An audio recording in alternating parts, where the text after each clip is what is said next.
फवाद की शादी का वलीमा शहर के एक बड़े शादी हाल में रखा गया था। हाल रंग बिरंगी रोशनियों से जगमगा रहा था। मेहमानों का रश बढ़ता जा रहा था। हर तरफ कह के खुशियों की आवाज़ें और मुबारकबादों का सिलसिला जारी था। फवाद कीमती शेरवानी पहने स्टेज पर बैठा हर आने वाले से मुस्कुरा कर मिल रहा था। लोग उसकी कामयाबियों के किस्से सुना रहे थे। कोई कहता कि फवाद ने बहुत तरक्की की है, कोई उसकी गैर मुल्की कंपनी की मुलाजमत का जिक्र करता, तो कोई उसकी किस्मत को सराहता। फवाद हर तारीफ सुनकर फ़ख्र से सीना तान लेता। लेकिन उसी हाल के कोने में उसका बाप फ़ारूक साहब खामोशी से बैठा था। उसने सादा सी धोती बांध रखी थी। सर पर पुरानी मगर साफ़ सुथरी पगड़ी थी। चेहरे पर बुढ़ापे की झुर्रियाँ साफ दिखाई देती थीं। हाथों की रगें बरसों की मेहनत की गवाही दे रही थी। वो हर आने वाले को प्यार से देखता और दिल ही दिल में अपने बेटे की खुशियों के लिए दुआ करता। उसे ये नहीं मालूम था कि चंद लम्हों बाद उसके दिल पर ऐसा ज़ख्म लगने वाला है जो शायद ज़िंदगी भर ना भर सके। फ़ारूक साहब की पूरी ज़िंदगी जद्दोजहद से भरी हुई थी। वो एक छोटे से गांव में किसान था। उसके पास ज़्यादा ज़मीन नहीं थी, लेकिन मेहनत बेहिसाब थी। उनकी बीवी फवाद के बचपन में ही दुनिया से चली गई थी। उस दिन के बाद फ़ारूक साहब ने दूसरी शादी नहीं की। उन्होंने सोच लिया था कि अब उनकी ज़िंदगी सिर्फ उनके बेटे के लिए है। वो सुबह अंधेरे में खेत जाते, शाम ढले वापस आते, फिर घर आकर खुद खाना पकाते, फवाद को नहलाते, उसे पढ़ाते और रात गए तक उसके कपड़े धोते। कई कई रातें ऐसी गुजरी जब वो खुद भूखे सो गए, मगर बेटे को कभी भूखा नहीं सोने दिया। जब फवाद ने शहर के अच्छे कॉलेज में दाखिला लिया तो फीस भरने के लिए उन्होंने अपनी आधी ज़मीन बेच दी। गांव वालों ने कहा कि बुढ़ापे का सहारा मत बेचो, मगर फ़ारूक साहब ने हंसकर कहा, ज़मीन फिर आ जाएगी, लेकिन अगर बेटे का मुस्तकबिल ना बना तो सब कुछ ख़त्म हो जाएगा। फवाद पढ़ाई में ज़हीन था। वो शहर गया तो वहाँ की चमक दमक ने उसकी सोच बदलनी शुरू कर दी। पहले वो हर हफ्ते बाप को ख़त लिखता, फिर महीने में एक फ़ोन करता और आखिरकार सिर्फ ज़रूरत के वक्त रब्ता रह गया। जब भी फ़ारूक साहब उससे मिलने शहर जाते, फवाद शर्मिंदगी महसूस करता। वो अपने दोस्तों से कहता कि ये हमारे गांव के एक बुज़ुर्ग हैं। वो कभी उन्हें बाप कहकर मुतारिफ़ ना कराता। फ़ारूक साहब सब कुछ महसूस करते, मगर वो खामोश रहते, क्योंकि उनके लिए उनके बेटे की खुशी अपनी इज्जत से भी बढ़कर थी। पढ़ाई मुकम्मल होने के बाद फवाद को एक बड़ी कंपनी में मुलाजमत मिल गई। फिर वो बैरून मुल्क भी गया। वहाँ उसकी तनख्वाह लाखों में हो गई। उसने शहर में बड़ा घर खरीदा, महंगी गाड़ी ली और बड़े लोगों में उठना बैठना शुरू कर दिया। अब उसकी गुफ्तगू भी बदल गई थी। उसे गांव की हर चीज़ पुरानी और बेवकत लगने लगी। एक दिन उसने बाप से कहा, अब आप गांव में ही रहा करें, शहर का माहौल आपके लिए नहीं है। फ़ारूक साहब ने मुस्कुराकर हाँ कर दी, क्योंकि वो बेटे पर बोझ नहीं बनना चाहते थे। वक्त गुजरता गया, फिर फवाद की शादी तय हो गई। लड़की एक अमीर घराने से थी। शादी की हर तकरीब नहायत शान व शौकत से हुई। वलीमा सबसे बड़ा था। शहर के मोअज़्ज़ज़ लोग, सियासतदान, कारोबारी शख्सियात और बैरून मुल्क से आए मेहमान सब मौजूद थे। फ़ारूक साहब सुबह सवेरे गांव से तैयार होकर आए थे। उन्होंने अपनी सबसे अच्छी धोती पहनी थी, वही पगड़ी बंधी हुई थी जो उसकी मरहूम बीवी ने कई साल पहले अपने हाथों से तैयार की थी। वो दिल में बेहद खुश थे कि आज उसके बेटे की ज़िंदगी का सबसे अहम दिन है। तकरीब उरूज पर थी कि अचानक फवाद स्टेज से उठकर बाप के पास आया। उसने इर्द गिर्द देखा ताकि कोई सुन ना ले। फिर आहिस्ता से बाप के कान में बोला, अब्बा जान, अभी कनाडा से मेरा एक ख़ास मेहमान आने वाला है। वो बहुत बड़ा आदमी है। आपको इस धोती और पगड़ी में देखेगा तो मुझे शर्मिंदगी महसूस होगी। आप ऐसा करें, खाना प्लेट में डालकर बाहर पार्क में जाकर खा लें। जब वो चला जाएगा फिर वापस आ जाना। ये अल्फाज फ़ारूक साहब के दिल में तीर की तरह उतर गए। चंद लम्हों तक वो बेटे का चेहरा देखते रहे। शायद उन्हें उम्मीद थी कि फवाद हंसकर कहेगा, मैं मजाक कर रहा था, मगर फवाद के चेहरे पर संजीदगी थी। फ़ारूक साहब ने नज़रें झुका लीं और आहिस्ता से उठ खड़े हुए। उन्होंने किसी से भी कुछ नहीं कहा।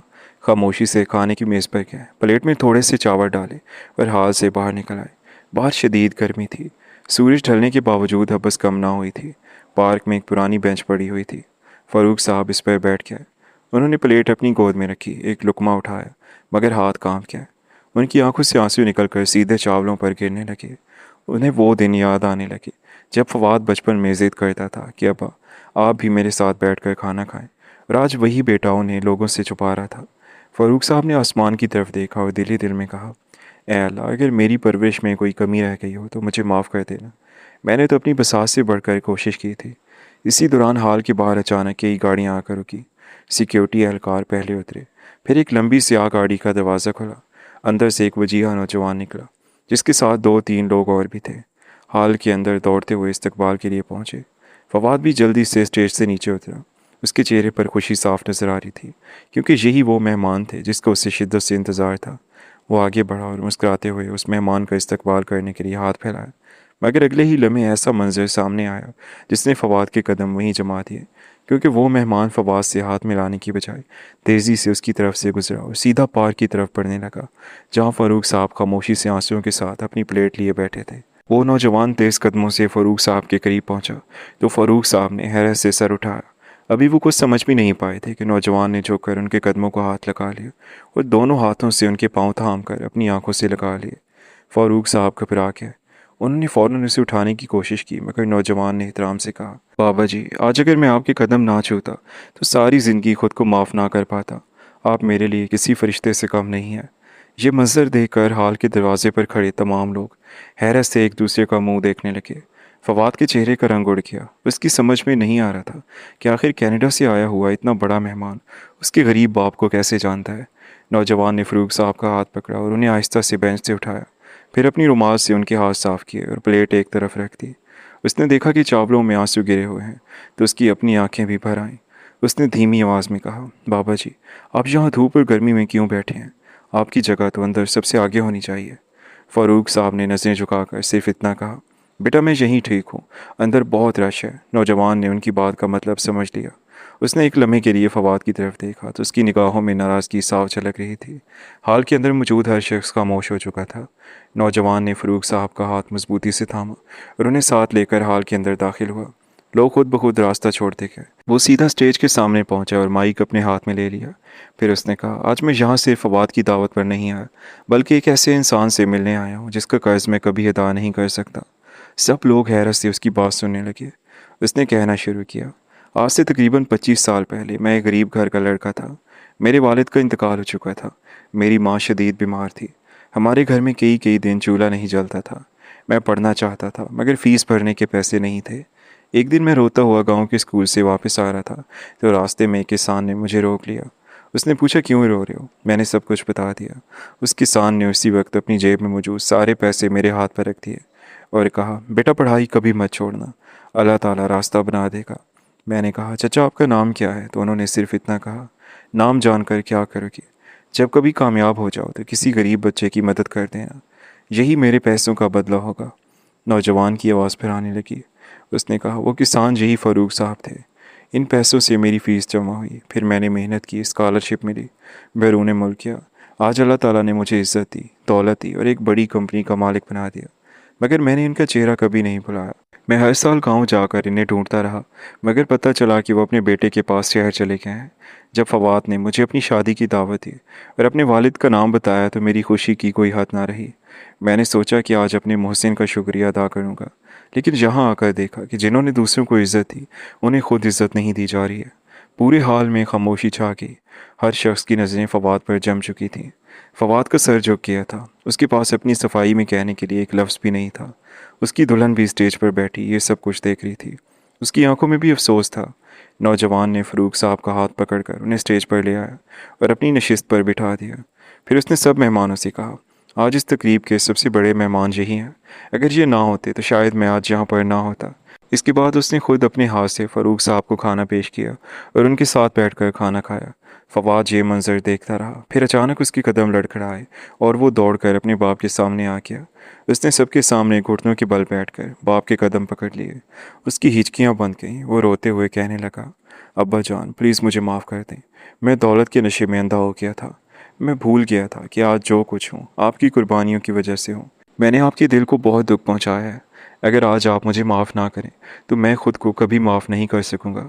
فاروق صاحب کی آنکھوں سے بھی آنسو جاری تھے۔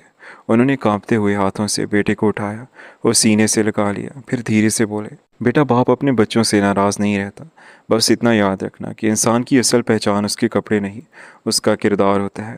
آج اگر تم نے یہ سبق سیکھ لیا ہے تو سمجھو میری ساری محنت کامیاب ہو گئی۔ حال تالیوں سے گونج اٹھا۔ کئی لوگوں کی آنکھیں نم تھیں۔ فواد کی دلہن بھی اسٹیج سے اتر کر آئی۔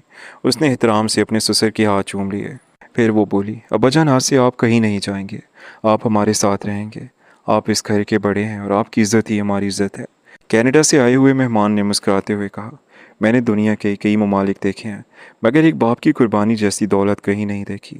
آج میں ایک اعلان بھی کرنا چاہتا ہوں۔